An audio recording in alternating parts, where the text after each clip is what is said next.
Good evening students. So మనం ఇంతకుముందు చెప్పుకున్న క్లాస్లో ఈ స్టీరియో ఐసోమెరిజం గురించి చెప్పుకుందాం.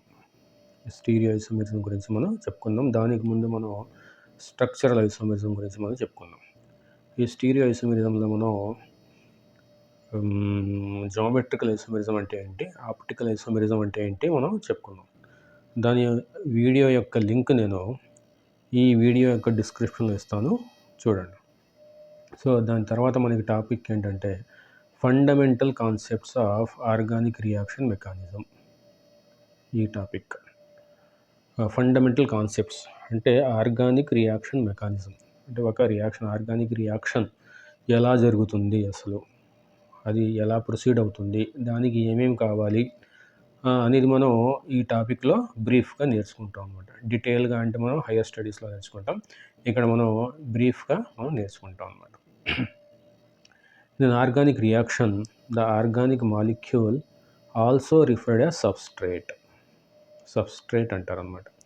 అంటే మనకి A+B ఉంది, A+B ఉంది, అది C+D కింద కన్వర్ట్ అవుతుంది. లేకపోతే A ఉంది, అది B కింద కన్వర్ట్ అవుతుంది. రియాక్షన్ ఈ టైప్ ఉంటాయి, లేకపోతే ఈ టైప్ ఉంటాయి. ఇక్కడ మనం యారో మీద ఆర్ ఉంటుంది, లేకపోతే ఆర్ ఉంటుంది అనమాట. అంటే A+B అనేది ఆర్తో రియాక్ట్ అయ్యి C+D ఫామ్ అవుతుంది, లేకపోతే ఏ అనేది ఆర్తో రియాక్ట్ అయ్యి బి అనేది ఫామ్ అవుతుంది అనమాట. ఈ ఏ అండ్ బిని సబ్స్ట్రేట్స్ అంటారు. ఇలాంటి రియాక్షన్లో ఏ అండ్ బిని సబ్స్ట్రేట్స్ అంటారు, ఇలాంటి రియాక్షన్లో ఏని సబ్స్ట్రేట్ అంటారు. ఈ యారో మీద ఉన్నటువంటి ఆర్ని రియేజెంట్ అంటారు. ఇక్కడ యారోకి తర్వాత ఉన్నటువంటి వీటిని ప్రోడక్ట్స్ అంటారు అనమాట. ప్రోడక్ట్స్ అంటే ఈ రియాక్షన్లో ఇక్కడ బీని ప్రోడక్ట్ అంటారు. ఇది సబ్స్ట్రేట్ అయితే ఇది ప్రోడక్ట్. యారో మీద ఉన్నది ఆర్ రియేజెంట్ అనమాట. రియేజెంట్ REAGENT రియేజెంట్ అనేసి అంటారు, ఆర్ అటాకింగ్ రియేజెంట్ అనేసి అంటారు అనమాట. So attacking reagent reacts with an substrate, reacts with an appropriate attacking reagent and leads to the formation of one or more intermediates and finally products అన్నమాట. అంటే ఇక్కడ reaction గురించి బ్రీఫ్గా ఇచ్చాడు చూడండి. యాక్చువల్గా సబ్స్ట్రేట్ ఉంటుంది, అది అటాకింగ్ రియేజెంట్తో రియాక్ట్ అవుతుంది. దాని తర్వాత మనకి ఆ రియాక్షన్లో ఇంటర్మీడియట్స్ ఫామ్ అవుతాయి. మనం ఇక్కడ ఇంటర్మీడియట్స్ చూపెట్టలేదు, ఇక్కడ ఇంటర్మీడియట్ అనేది ఫామ్ అవుతుంది. అది చాలా అన్స్టేబుల్ అనమాట. అది ఎక్కువసేపు అనేది నిలబడదు. ఆ ఇంటర్మీడియట్ ప్రోడక్ట్స్ కింద కన్వర్ట్ అవుతుంది. ఆ ప్రోడక్ట్స్తో పాటు మనకి అన్వాంటెడ్ ప్రోడక్ట్స్ కూడా ఫామ్ అవుతాయి, దానికి బై ప్రోడక్ట్స్ అంటారు అనమాట. అన్వాంటెడ్ ప్రోడక్ట్స్ని బై ప్రోడక్ట్స్ అనేసి అంటారు. మనకి రిక్వైర్డ్ ప్రోడక్ట్స్ని, రిక్వైర్డ్ మెటీరియల్స్ని ప్రోడక్ట్స్ అంటారు అనమాట. సో సబ్స్ట్రేట్ అనేది రియేజెంట్తో రియాక్ట్ అయ్యి మనకి ఇంటర్మీడియట్ ఫామ్ అవుతుంది. ఆ ఇంటర్మీడియట్ నుంచి మనకి ప్రోడక్ట్ అనేది ఫామ్ అవుతుంది. ఇంకా దాని సైమిల్టేనియస్గా బై ప్రోడక్ట్స్ కూడా ఫామ్ అవుతాయి అన్నమాట. ఓకే, ఇప్పుడు substrate is that reactant which supplies carbon to the new bond. యాక్చువల్గా మనకి E+B రాసాం కదా ఇక్కడ, అది ఆల్కీన్ కావచ్చు, ఆల్కైన్ కావచ్చు, లేకపోతే ఆల్కల్ హ్యాలైడ్ కావచ్చు, లేకపోతే ఆల్డిహైడ్ కావచ్చు, కీటోన్ కావచ్చు, యాసిడ్ కావచ్చు, ఏదో ఒకటి అనమాట. అందులో ఉన్నటువంటి కార్బన్ని అది సప్లై చేస్తుంది బాండ్ ఫామ్ చేయడానికి, న్యూ బాండ్ ఫామ్ చేయడానికి కార్బన్ అది సప్లై చేస్తుంది అనమాట. And the other reactant is called reagent. అంటే ఇది ఏ అనేది ఈ ఆర్తో రియాక్ట్ అవుతుంది. ఆర్లో ఉన్నటువంటి రియాక్టివ్ సైట్తో ఈ ఏలో ఉన్నటువంటి కార్బన్ రియాక్ట్ అవుతుంది అనమాట. If both the reactants supply carbon to the new bond, then choice is arbitrary, and in that case the molecule on which attention is focused is called substrate. జనరల్గా ఇక్కడ ఏ నుంచి అయినా carbon రావచ్చు, లేకపోతే are నుంచి అయినా కార్బన్ రావచ్చు. అంటే కార్బన్ కార్బన్ బాండ్ ఫామ్ అవుతుంది అనమాట. సో అలాంటప్పుడు ఆర్ నుంచి కూడా మనకి కార్బన్ వస్తే దాన్ని కూడా సబ్స్ట్రేట్ అనొచ్చు. అంటే ఆర్ని మనం రియేజెంట్ అంటాం జనరల్గా, కానీ దాని సబ్స్ట్రేట్ సెకండ్ సబ్స్ట్రేట్ అనేసి కూడా మనం అనొచ్చు అనమాట. ఎందుకంటే అది రియాక్ట్ అవుతుంది కాబట్టి దాన్ని సెకండ్ సబ్స్ట్రేట్ అనేసి కూడా మనం అనొచ్చు అనమాట. Okay, In such a reaction, a covalent bond between two carbon atoms or a carbon and some other atom is broken. అంటే మనకి ఇక్కడ ఒక CH3 డబుల్ బాండ్ ఉంది. అంటే ఇప్పుడు ఈ డబుల్ బాండ్ అనేది ఈ కార్బన్కి మధ్యలో ఉంది. ఆ డబుల్ బాండ్ అది కోవలెంట్ బాండ్ అనమాట. అది బ్రేక్ అవుతుంది. అది చెప్తున్నాడు. అంటే ఆ రియాక్షన్ జరిగినప్పుడు ఈ కార్బన్కి మధ్యలో ఉన్నటువంటి ఈ డబుల్ బాండ్ అనేది బ్రేక్ అవుతుంది. కొన్ని సందర్భాల్లో సింగిల్ బాండ్స్ కూడా బ్రేక్ అవుతాయి. సో అది in such reaction a covalent bond between carbon atoms ఆ carbon and some other atom is broken. అంటే ఇక్కడ కార్బన్ ఇచ్చాం, లేకపోతే కార్బన్ బ్రోమిన్ ఉందనుకోండి, ఈ బాండ్ కూడా బ్రేక్ అవుతుంది అనమాట. బాండ్ బ్రేక్ అయ్యి ఈ సబ్స్ట్రేట్స్లో ఉన్నటువంటి బాండ్స్ బ్రేక్ అయ్యి ప్రోడక్ట్ ఫామ్ అవుతుంది అనమాట. కొత్త బాండ్స్ ఫామ్ అవుతాయి. అంటే పాత బాండ్స్ బ్రేక్ అయ్యి కొత్త బాండ్స్ ఫామ్ అవుతాయి. అంటే పాత కాంపౌండ్స్ కన్జ్యూమ్ అయ్యి కొత్త కాంపౌండ్స్ ఫామ్ అవుతాయి అన్నమాట, రియేజెంట్తో రియాక్ట్ అయ్యి. దాన్ని రియాక్షన్ అంటారు. ఇప్పుడు రియాక్షన్ మెకానిజం అంటే ఏంటంటే, దానికి డెఫినేషన్ ఇచ్చాడు ఇక్కడ. రియాక్షన్ మెకానిజం అంటే a sequential account of each step describing the details of electron movement, energetics during bond cleavage and bond formation. అంటే ఇక్కడ మనకి ఈ సబ్స్ట్రేట్లో, అంటే ఇక్కడ ఏ నుంచి బి వస్తుందని చెప్పుకున్నాం కదా, దీంట్లో ఏ నుంచి బి వస్తుందని చెప్పుకున్నాం కదా. ఏలో బాండ్స్ బ్రేక్ అవుతాయి, బిలో బాండ్స్ ఫామ్ అవుతాయి. అది ఎలా బ్రేక్ అవుతుంది, ఏలో బాండ్స్ ఎలా బ్రేక్ అవుతున్నాయి, ఏ విధంగా బ్రేక్ అవుతున్నాయి, ఎలక్ట్రాన్స్ ఏ విధంగా మూవ్ అవుతున్నాయి అనే దాన్ని మనం స్టడీ చేస్తాం అన్నమాట. అలా స్టడీ చేసేటప్పుడు అది ఎంత ఎనర్జీని తీసుకుంటుంది, ఎంత ఎనర్జీ రిలీజ్ అవుతుంది, ఆ ప్రోడక్ట్స్కి రియాక్టెంట్స్ కన్నా ఎనర్జీ ఎక్కువ ఉందా తక్కువ ఉందా, ఇవన్నీ మనం ఎనర్జెటిక్స్ క్యాల్కులేషన్ చేస్తాం అన్నమాట. సో వాటిని రియాక్షన్ మెకానిజం అనేసి అంటారు. ప్లస్ అది ఎంత ఫాస్ట్గా జరుగుతుంది, ఎంత టైం తీసుకుంటుంది, చాలా ఫాస్ట్గా జరుగుతుందా అంటే దాన్ని రేట్ ఆఫ్ ట్రాన్స్ఫర్మేషన్ అంటారు, రేట్ ఆఫ్ ది రియాక్షన్ అంటారు. Into products and the rate of transformation of reactants into products. అంటే ఇక్కడ అది ఒక గంటలో జరుగుతుందా, లేకపోతే అరగంటలోనే జరిగిపోతుందా, టోటల్ రియాక్షన్ ఎంతసేపట్లో కంప్లీట్ అయిపోతుంది. స్టార్టింగ్ మెటీరియల్ అంటే సబ్స్ట్రేట్ని స్టార్టింగ్ మెటీరియల్ అనేసి కూడా అంటారు. స్టార్టింగ్ మెటీరియల్ కానీ సబ్స్ట్రేట్ కానీ ఎంత ఫాస్ట్గా ప్రోడక్ట్స్ కింద కన్వర్ట్ అవుతుంది, వీటన్నిటిని స్టడీ చేసేటటువంటి ఎనర్జెటిక్స్ని స్టడీ చేసేటటువంటి సబ్జెక్ట్ని మనం రియాక్షన్ మెకానిజం అనేసి అంటాం అన్నమాట. Okay, the knowledge of this reaction mechanism helps. ఈ రియాక్షన్ మెకానిజంని మనం చదవడం వల్ల మనకి ఏం అర్థమవుతుంది, understanding the reactivity of organic compounds and in planning strategy for their synthesis. అంటే వాటిని స్టడీ చేయడం వల్ల అవి ఎలా రియాక్ట్ అవుతున్నాయి, వాటి యొక్క రియాక్టివిటీ ఎంత, అది ఒక రియాక్షన్ పోతుందా లేదా, అంటే ఫార్వర్డ్ డైరెక్షన్లో పోతుందా లేదా, మనకి ప్రోడక్ట్స్ వస్తాయా లేదా, మనకు కావాల్సిన ప్రోడక్ట్ వస్తుందా లేదా ఒక రియాక్షన్ పెడితే అనే నాలెడ్జ్ మనకి వస్తుందన్నమాట. అప్పుడు మనకు కావాల్సినటువంటి ప్రోడక్ట్స్ని మనం ప్లాన్ చేసుకోవచ్చు. ఆ రియాక్షన్ పోతే ప్లాన్ చేసుకోవచ్చు, ఆ రియాక్షన్ మనకి పోదు అనిపిస్తే ఇంకా ప్లాన్ చేసుకోవాల్సిన అవసరం లేదు. కాబట్టి ఆ విధమైన స్టడీని మనం రియాక్షన్ మెకానిజం అనేసి అంటారు. జనరల్గా ఈ రియాక్షన్ మెకానిజం అనేది 2 టైప్స్లో జరుగుతుంది. ఇక్కడ fission of A covalent bond. జనరల్గా రియాక్షన్ మెకానిజం మనకి తెలియాలి అంటే ఆ స్టార్టింగ్ మెటీరియల్లో అంటే సబ్స్ట్రేట్లో ఉన్నటువంటి బాండ్ అనేది బ్రేక్ అయ్యి కొత్త బాండ్ అనేది మనకి ఫామ్ అవ్వాలి. సో ఈ బాండ్ అనేది ఎలా బ్రేక్ అవుతుంది, ఈ CC కార్బన్కి మధ్యలో బాండ్ కానీ, లేకపోతే కార్బన్కి హెట్రో ఆటమ్కి మధ్యలో బాండ్ కానీ ఎలా బ్రేక్ అవుతుంది. హెట్రో ఆటమ్ అంటే కార్బన్ కాకుండా వేరేదన్నమాట, ఆక్సిజన్ కానీ, హ్యాలోజన్ కానీ, నైట్రోజన్ కానీ అలాంటివి అనమాట. So a covalent bond can get cleaved either by heterolytic cleavage or homolytic cleavage. Heterolytic cleavage కానీ హోమోలైటిక్ క్లీవేజ్ కానీ అంటారు అనమాట. హెట్రోలైటిక్ క్లీవేజ్ అంటే ఏంటంటే, ఇప్పుడు ఈ రియాక్షన్ చూడండి, ఈ రియాక్షన్ చూస్తే దీంట్లో హెట్రోలైటిక్ క్లీవేజ్ అంటే మనకి తెలుస్తుంది. అంటే ఇక్కడ CH3Br ఉంది, ఇది మిథైల్ బ్రోమైడ్ అంటాడు దీన్ని. ఇక్కడ బ్రోమిన్ ఏం చేస్తుందంటే, జనరల్గా ఈ బాండ్ ఉంది కదా, ఈ బాండ్ కార్బన్ యొక్క ఒక ఎలక్ట్రాను, బ్రోమిన్ యొక్క ఒక ఎలక్ట్రాను రెండు షేర్ చేసుకుని ఫామ్ అవుతాయి.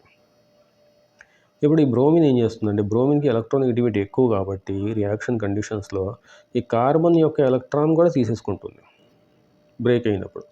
అంటే ఈక్వల్గా బ్రేక్ అవ్వదు. కార్బన్ యొక్క ఎలక్ట్రాన్ కార్బను, బ్రోమిన్ యొక్క ఎలక్ట్రాన్ బ్రోమిన్ తీసేసుకోవు. కార్బన్ యొక్క ఎలక్ట్రాన్ కూడా బ్రోమిన్ తీసేసుకుంటుంది. అలా తీసుకోవడాన్ని హెట్రోలైటిక్ క్లీవేజ్ అంటారు. అప్పుడు కార్బన్కి డిఫిషియన్సీ ఆఫ్ ఎలక్ట్రాన్ వస్తుంది, అంటే ఎలక్ట్రాన్ ఒకటి తగ్గిపోతుంది. తగ్గిపోతే కార్బన్ మీద పాజిటివ్ ఛార్జ్ వస్తుంది. ఇప్పుడు చూసారా, CH3+ ఉంది, ప్లస్ ఉంటే అక్కడ ఎలక్ట్రాన్ తక్కువ ఉందన్నమాట. ఇక్కడ బ్రోమిన్ కార్బన్ యొక్క ఎలక్ట్రాన్ కూడా తీసేసుకుంది కాబట్టి కార్బన్కి మైనస్ ఛార్జ్ వస్తుంది, అంటే ఎక్స్ట్రా ఎలక్ట్రాన్ అనమాట. ఎలక్ట్రాన్ నెగిటివ్ ఛార్జ్ ఉంది కాబట్టి ఎక్స్ట్రా ఎలక్ట్రాన్ బ్రోమిన్ తీసుకుంది కాబట్టి బ్రోమిన్కి నెగిటివ్ ఛార్జ్ అనేది మనకి కనిపిస్తుంది అనమాట. ఈ విధంగా ఈక్వల్గా కాకుండా మధ్యలో నుంచి బాండ్ బ్రేక్ అవ్వకుండా కార్బన్ యొక్క ఎలక్ట్రాన్ కూడా బ్రోమిన్ ఇలా తీసేసుకుంటే అప్పుడు దాన్ని హెట్రోలైటిక్ క్లీవేజ్ అనేసి అంటారు. Heterolytic cleavage of covalent bond అనేసి అంటారు. అలాంటి రియాక్షన్లో మనకి ఇక్కడ కార్బన్ మీద పాజిటివ్ ఛార్జ్ వస్తుంది, వేరే హెట్రో యాటమ్ మీద మనకి నెగిటివ్ ఛార్జ్ వస్తుంది. ఇక్కడ బ్రోమిన్ ఉంది, బ్రోమైడ్ అంటారు దాన్ని. ఓకే, సో ఇలాంటి రియాక్షన్స్లో ఫామ్ అయినటువంటి కార్బన్ మీద పాజిటివ్ ఛార్జ్ ఉన్నటువంటి ఇలాంటి స్పీషీస్ని కార్బోక్యాటయాన్స్ అంటారు, లేకపోతే కార్బోనియం అయాన్స్ అంటారు అనమాట. ఇక్కడ కార్బన్ మీద 3 హైడ్రోజన్స్ ఉన్నాయి కాబట్టి దాన్ని మిథైల్ కార్బోనియం అయాన్ కానీ మిథైల్ కార్బోక్యాటయాన్ కానీ అంటారు అనమాట. మిథైల్ కార్బోక్యాటయాన్ కానీ మిథైల్ కార్బోనియం అయాన్ కానీ అంటారు అనమాట. దానివల్ల కార్బోక్యాటయాన్స్ అనేవి ఇంటర్మీడియట్స్. ఇక్కడ మనం ఇందాక చూసాం కదా, ఇంటర్మీడియట్ ఫామ్ అవుతుంది రియాక్షన్లో అనేసి. ఇక్కడ మనం ఈ ఇంటర్మీడియట్ చూసాం కదా, ఆ ఇంటర్మీడియటే ఈ కార్బోక్యాటయాన్ అనమాట. అది వన్స్ ఫామ్ అయిన తర్వాత వేరే దాంతో రియాక్ట్ అయ్యి ప్రోడక్ట్ అనేది మనకి ఫామ్ అవుతుంది. ఓకే, సో ఇక్కడ మిథైల్ బ్రోమైడ్ తీసుకున్నాం కాబట్టి మిథైల్ కార్బోక్యాటయాన్ ఫామ్ అయింది. అదే ఇథైల్ బ్రోమైడ్ తీసుకుంటే ఇథైల్ కార్బోక్యాటయాన్ ఫామ్ అవుతుంది. ఇది ఇథైల్ కార్బోక్యాటయాన్ అంటారు దీన్ని.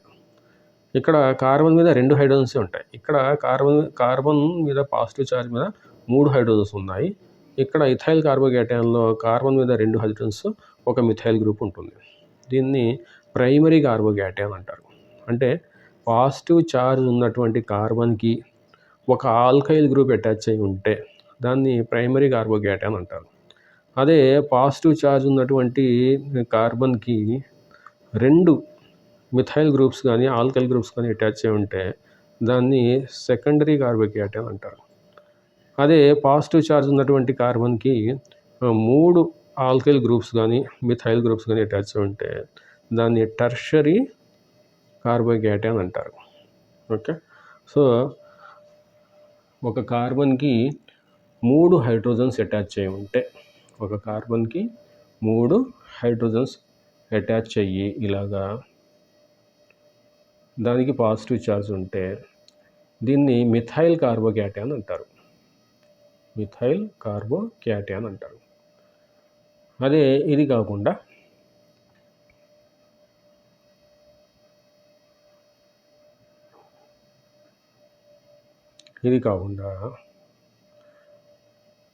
కార్బన్కి 2 హైడ్రోజన్స్ మాత్రమే అటాచ్ అయ్యి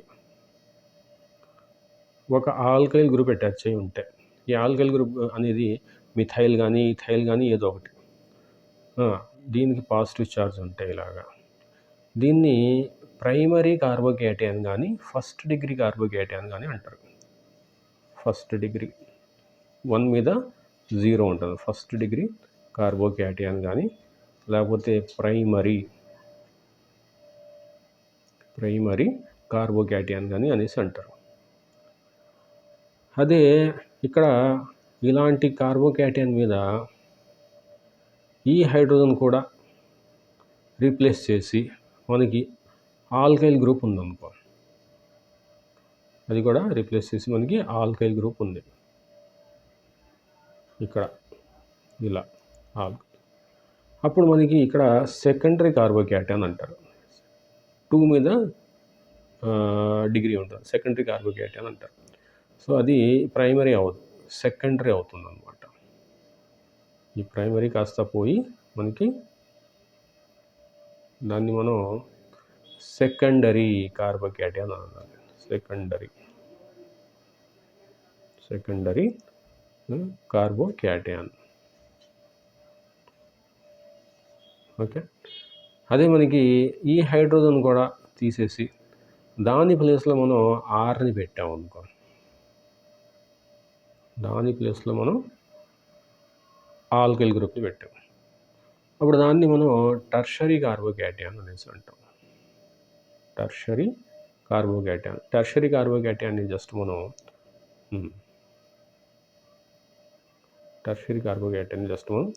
TERT అని రాస్తాం. TERT చాలా అనమాట. సెకండరీని మనం SEC అని రాస్తాం. SEC అంటే సెకండరీ, TERT అంటే టెర్షరీ.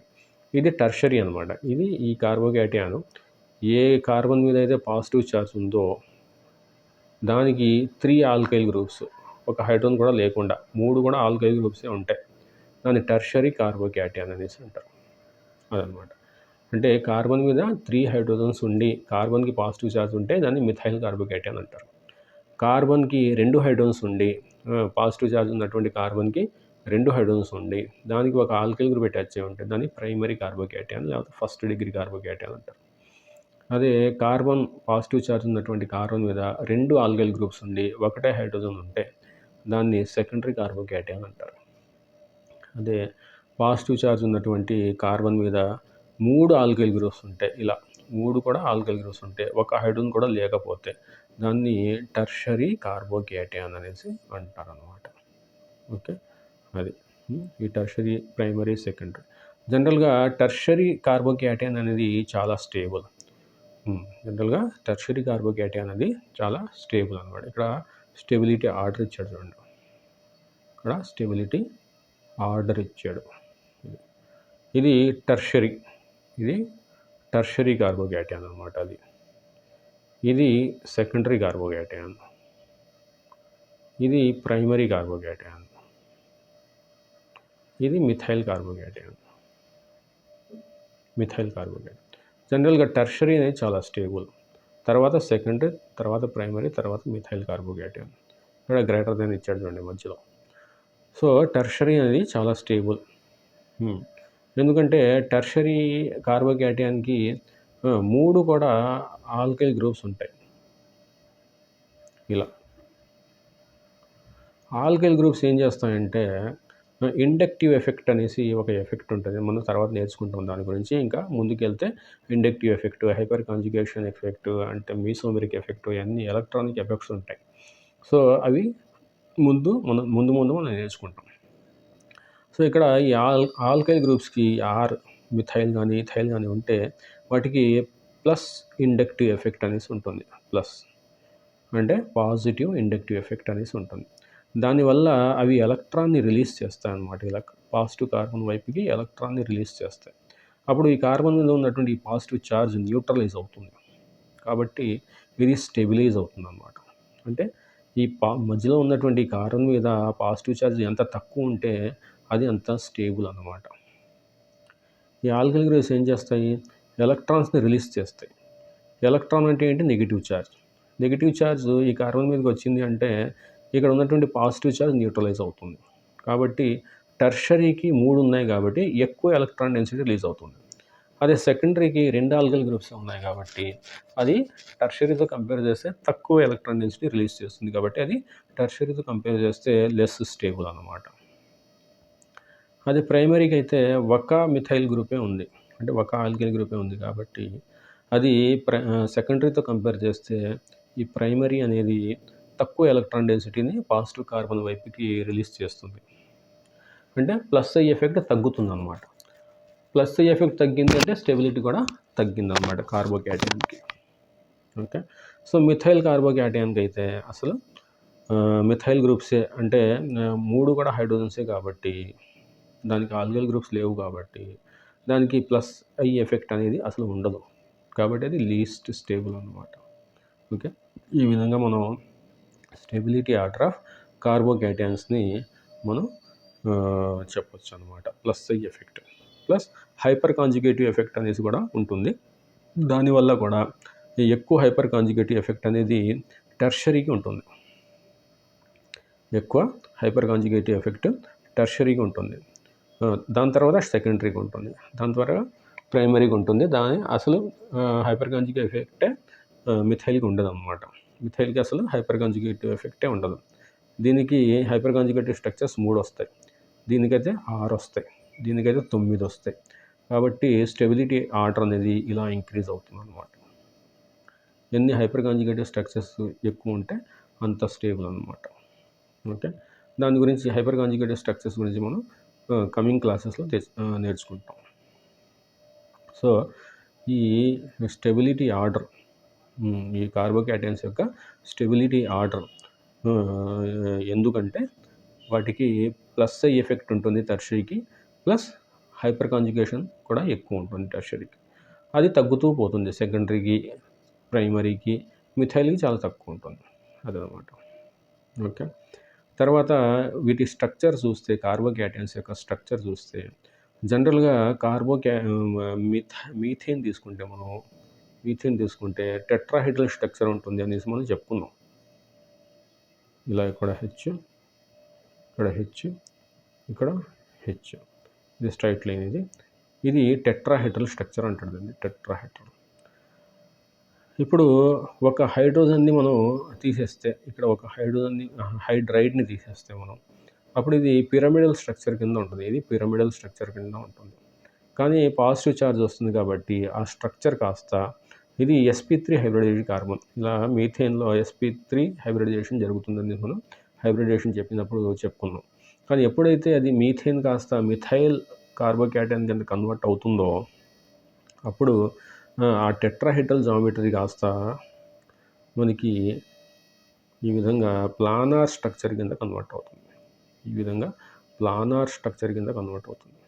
సో, ఈ ప్లానార్ స్ట్రక్చర్ యొక్క హైబ్రిడైజేషన్ ఏంటంటే sp2 హైబ్రిడైజేషన్ అనమాట. ఇది sp2. ఈ కార్బన్, ఇది కార్బోక్యాటయాన్, మిథైల్ కార్బోక్యాటయాన్, ఇది దాని యొక్క స్ట్రక్చర్ అనమాట. సో, ఈ కార్బన్ sp2 హైబ్రిడైజేషన్ చెందుతుంది అనమాట. అంటే కార్బోక్యాటయాన్స్లో పాజిటివ్ కార్బన్ అనేది sp2 హైబ్రిడైజేషన్ చెంది ఉంటుంది. దాని చుట్టూ ఉన్నటువంటి యాటమ్స్ ప్లానార్ స్ట్రక్చర్లో అరేంజ్ అయి ఉంటాయి. ప్లస్ దానిపైన ఒక ఎంటీ పీ ఆర్బిటాల్ ఉంటుంది. అది ఆ ప్లానార్ స్ట్రక్చర్కి పర్పెండిక్యులర్గా ఉంటుందన్నమాట. ఈ 3 యాటమ్స్ కూడా పేపర్ మీద ఉంటే, ఈ కార్బను, ఈ 3 హైడ్రోజన్స్ పేపర్కి అంటుకొని ఉంటే, అంటే స్క్రీన్కి అంటుకొని ఉంటే, ఈ ఎంటీ పీ ఆర్బిటాల్ ఇది డంబెల్ షేపు, అది మాత్రం ఈ ప్లేన్కి పర్పెండిక్యులర్ 90 డిగ్రీస్లో అరేంజ్ అవుతుంది. అంటే ఈ లోబు స్క్రీన్కి లోపల, ఈ లోబు స్క్రీన్కి బయట, నా వైపు అలా ఉంటుందన్నమాట. సో, అది కార్బోక్యాటయాన్ యొక్క స్ట్రక్చర్ అనమాట. సో, అది అంటే కార్బోక్యాటయాన్ స్టెబిలిటీ అంటే కార్బోక్యాటయాన్స్ ఎలా జనరేట్ అవుతాయి? హెట్రోలైటిక్ క్లీవేజ్, కార్బన్కి మధ్యలో కానీ, కార్బన్కి హెట్రో యాటమ్కి మధ్యలో కానీ హెట్రోలైటిక్ క్లీవేజ్ జరిగితే కార్బోక్యాటయాన్స్ అని ఫామ్ అవుతాయి. అలా ఫామ్ అయినటువంటి కార్బోక్యాటయాన్స్లో టెర్షరీ కార్బోక్యాటయాన్స్ చాలా స్టేబుల్గా ఉంటాయి. తర్వాత సెకండరీ, తర్వాత ప్రైమరీ, తర్వాత మిథైల్ కార్బోక్యాటయాన్. జనరల్గా కార్బోక్యాటయాన్స్కి ప్లానార్ స్ట్రక్చర్ ఉంటుంది. ప్లానార్ స్ట్రక్చర్ ఎందుకు ఉంటుందంటే, ఆ కార్బన్ పాజిటివ్ ఛార్జ్ ఉన్నటువంటి కార్బన్ sp2 హైబ్రిడైజేషన్ చెంది ఉంటుంది. ఆ sp2 హైబ్రిడైజేషన్ చెందడం వల్ల ఒక P orbital, empty P orbital 6 ఎలక్ట్రాన్సే ఉంటాయి. పాజిటివ్ కార్బన్ కాబట్టి అవుటర్ మోస్ట్ షెల్లో 6 ఎలక్ట్రాన్సే ఉంటాయి. 8 ఎలక్ట్రాన్స్, ఆక్టేట్ ఆఫ్ ఎలక్ట్రాన్స్ ఉండవు, 6 ఎలక్ట్రాన్సే ఉంటాయి. సో, దానికి ప్లానార్ స్ట్రక్చర్ ఉంటుంది. ఆ ప్లానార్ స్ట్రక్చర్ ఒక ట్రయాంగిల్ షేప్లో ఉంటుంది. దానికి పైన కింద P orbital empty P orbital arrange అయి ఉంటుందన్నమాట. అది హెటరోలైటిక్ క్లీవేజ్ కార్బోక్యాటయాన్స్ గురించి. నెక్స్ట్ క్లాస్లో మనం హెటరోలైటిక్ క్లీవేజ్లో ఇంకో స్పీషీస్ ఫామ్ అవుతుంది. వేరే విధంగా జరిగితే హెటరోలైటిక్ క్లీవేజ్ అనేది ఇంకో విధంగా జరిగితే వేరే స్పీషీస్ కార్బేన్ అయాన్ అనేసి ఫామ్ అవుతుంది. దాని గురించి మనం నెక్స్ట్ క్లాస్లో చూద్దాం. Okay, thank you.